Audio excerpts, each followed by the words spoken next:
আমার প্রশ্ন, বিএনপিকে মানুষ আসলে কেন ভোট দিবে? বিএনপি কি করেছে এমন যে বিএনপিকে মানুষের ভোট দিতে হবে? আপনি যখন আমাকে এই প্রশ্নটি করলেন, আমি যদি পাল্টা প্রশ্ন করি, বিএনপিকে কেন ভোট দিবে না, আপনি তাহলে কি বলবেন? বিএনপিকে আসলে কেন ভোট দেওয়া উচিত হবে না?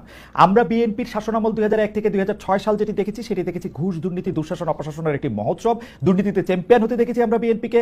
10টা কষ্টের প্রবেশ দেখেছি, বিরোধী দলের নেতার সমাবেশে গ্রেনেড হামলা দেখেছি, তত্ত্বাবধায়ক সরকার ব্যবস্থা ধ্বংস করে একজন মাত্র বিচারককে প্রধান বিচারপতি এবং তত্ত্বাবধায়ক সরকার ব্যবস্থা প্রধান রাখার জন্য সংবিধান পরিবর্তন করতে দেখেছি। 10 বছর, আমি যদি এর পরে আসি, এই 15 বছরের ফেসিবাদী ব্যবস্থায় বিএনপি নিজেরা কনফিউজ ছিল, জনগণকে কনফিউজ করেছে। আমি 2018 সালের ইলেকশনটাই সময় নাই, শুধু চট করে একটু বলি, 2018 সালের নির্বাচনটার মধ্যে এই নির্বাচন আনুষ্ঠানিকভাবে বর্জন করা হয়ই নাই। সেই নির্বাচনে কারচুপি সম্পূর্ণভাবে নিশ্চিত হওয়ার পর বিএনপি তার সংসদ সদস্য 6 জন বা 5 জনকে শপথ নিতে পাঠিয়েছে এবং মহিলা সদস্য আসলে কোটাটাও নিয়েছে। তারেক সাহেবের কথা যদি বলি, আমরা দেখেছি তারেক সাহেব এই সময়ের মধ্যে সবচেয়ে ভালো ভালো কথাগুলি বলতেছেন, সে কথা সত্য, কিন্তু তার কথা যে কেউ শুনতেছেন না, সেটি হচ্ছে যে তারেক সাহেবের দলের লোকেরাই তার কথা শুনতেছে না। সেজন্য চাঁদাবাজির থেকে শুরু করে বিভিন্ন সন্ত্রাস, থানাগারাও এগুলি কিন্তু চলতেছে এবং তারেক সাহেবকে বারবার বলতে হচ্ছে এই নির্বাচন খুব কঠিন হবে এবং এই তৃণমূল কিন্তু আসলে বিএনপির কেন্দ্রীভূত না। এই হচ্ছে আমার মানে 1 মিনিটে ঊর্ধ্বর সাথে আমি যতটুকু বলতে বললাম। এটা যদি আমার প্রশ্ন, বিএনপিকে মানুষ আসলে কেন ভোট দিবে? বিএনপি কি করেছে এমন যে বিএনপিকে মানুষের ভোট দিতে হবে?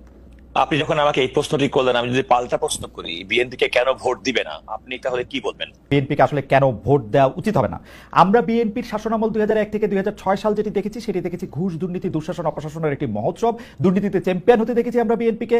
10টা কষ্টের প্রবেশ দেখেছি, বিরোধী দলের নেতার সমাবেশে গ্রেনেড হামলা দেখেছি, তত্ত্বাবধায়ক সরকার ব্যবস্থা ধ্বংস করে একজন মাত্র বিচারককে প্রধান বিচারপতি এবং তত্ত্বাবধায়ক সরকার ব্যবস্থা প্রধান রাখার জন্য সংবিধান পরিবর্তন করতে দেখেছি।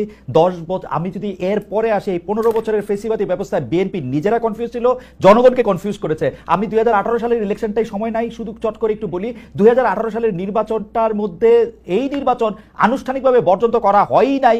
সেই নির্বাচনে কারচুপি সম্পূর্ণভাবে নিশ্চিত হওয়ার পর বিএনপি তার সংসদ সদস্য 6 জন বা 5 জনকে শপথ নিতে পাঠিয়েছে এবং মহিলা সদস্য আসলে কোটাটাও নিয়েছে। তারেক সাহেবের কথা যদি বলি, আমরা দেখেছি তারেক সাহেব এই সময়ের মধ্যে সবচেয়ে ভালো ভালো কথাগুলি বলতেছেন, সে কথা সত্য, কিন্তু তার কথা যে কেউ শুনতেছেন না, সেটি হচ্ছে যে তারেক সাহেবের দলের লোকেরাই তার কথা শুনতেছে না। সেজন্য চাঁদাবাজির থেকে শুরু করে বিভিন্ন সন্ত্রাস, থানাগারাও এগুলি কিন্তু চলতেছে এবং তারেক সাহেবকে বারবার বলতে হচ্ছে এই নির্বাচন খুব কঠিন হবে এবং এই তৃণমূল কিন্তু আসলে বিএনপির কেন্দ্রীভূত না।